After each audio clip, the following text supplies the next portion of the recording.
Hello guys, आपका अपना channel technical marine gold में स्वागत है। तो आज का वीडियो आपके लिए बहुत ही इंफॉर्मेटिव होने वाला है, क्योंकि आज हम स्टार्ट करने वाले हैं प्योरीफायर का ऑनबोर्ड शिप पे क्या यूज होता है और उसके वर्किंग प्रिंसिपल और उसके कंस्ट्रक्शन के बारे में हम आज डिस्कशन करने वाले हैं। तो आप लास्ट तक वीडियो में बने रहिए।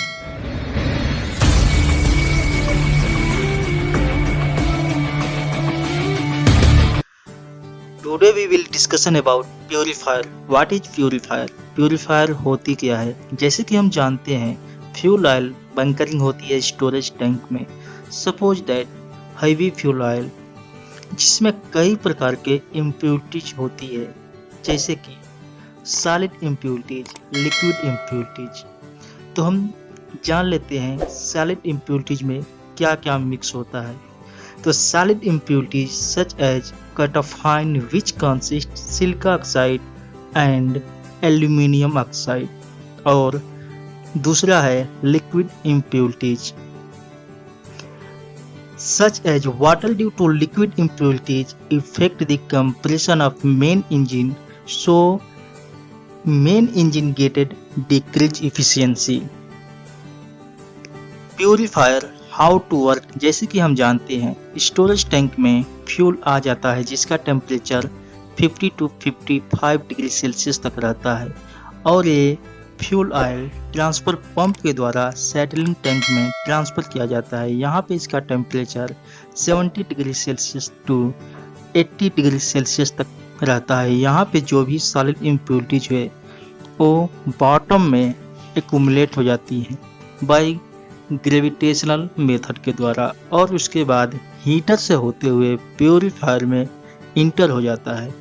जो प्यूरीफायर फ्यूल ऑयल में present impurities such as solid impurities, water impurities and sludge impurities को सेपरेट करता है और फ्रेश फ्यूल ऑयल को सर्विस टैंक में सेंड कर देता है। सर्विस टैंक का दूसरा नाम डेली टैंक के नाम से भी जाना जाता है। Working principle of purifier. Hello दोस्तों, तो आप यहाँ पे देख सकते हैं प्यूरीफायर का फिगर। इसकी सहायता से हम इसकी वर्किंग जानेंगे। तो सबसे पहले पार्ट के नाम जान लेते हैं। जैसे कि आप यहाँ पे देख पा रहे हैं dirty oil inlet, clean oil outlet, top disc, disc stack, bowl hood, bowl body, distributor, water outlet. बाकी पार्ट का नाम यूज के समय देखेंगे। तो स्टार्ट करते हैं। तो दोस्तों, इसमें हमारा एम है डर्टी ऑयल से इम्प्योरिटी कैसे सेपरेट किया जाए। तो जो डर्टी ऑयल होती है उसमें विस्कोसिटी हाई होती है, क्योंकि उसमें इम्प्योरिटीज होती है। इसको कम करने के लिए हमें एक एक्सटर्नल फोर्स की रिक्वायरमेंट होती है, जो कि सेंट्रीफ्यूगल फोर्स करता है। तो दोस्तों, यहाँ पे आप देख सकते हैं डर्टी ऑयल यहाँ पे इंटर होता है। तो यहाँ पे आप देख पा रहे हैं डर्टी ऑयल इनलेट, और dirty oil comes into the bottom of purifier through distributor. तो दोस्तों, यहाँ पे डर्टी ऑयल डिस्ट्रीब्यूटर के थ्रू बॉटम में आ जाता है, और यहाँ पे आप देख पा रहे हैं डिस्क स्टैक में होल होता है, जिसकी सहायता से dirty oil comes into the disc stack, यानी डर्टी ऑयल डिस्क स्टैक के बीच में आ जाता है। और हम जान लेते हैं किस तरह से oil, water and solid separate होता है। तो बॉटम में डर्टी ऑयल एक्यूमुलेट है, तो यहाँ पे डिस्क स्टैक में प्रेजेंट होल के द्वारा डर्टी ऑयल डिस्क स्टैक के बीच में आ जाएगा, जैसा कि यहाँ पे आपको दिखाया जा रहा है। इसमें से कोई भी दो डिस्क स्टैक, मान लीजिए 1 और 2, तो आप यहाँ पे देख पा रहे हैं कि यहाँ पे इस होल की सहायता से ऑयल का ड्रॉप यहाँ पे आ चुका है, और प्यूरीफायर बहुत ही हाई आरपीएम में रोटेट हो रहा है। डर्टी ऑयल ड्रॉप पे फोर्स लगे, जो कि पहला फोर्स सेंट्रीफ्यूगल फोर्स और दूसरा फ्लो के चलते एक फोर्स लगेगा, और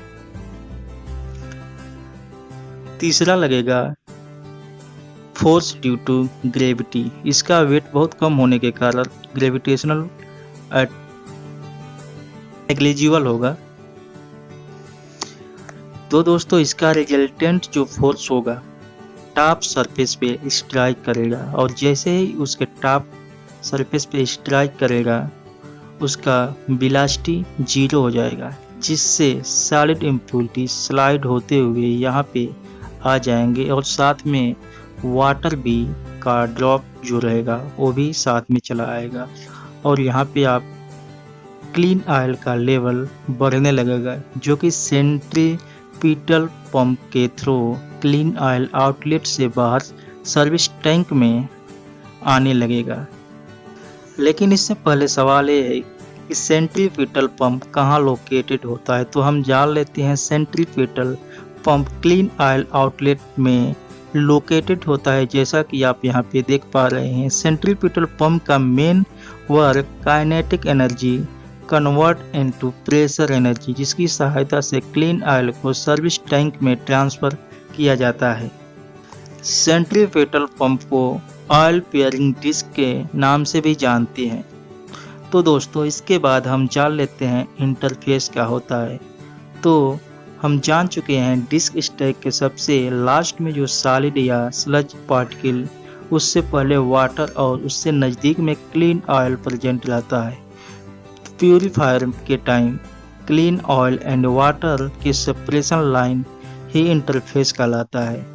तो if the interface located between outer surface of disk stack and within surface of top disk, that time best position of interface।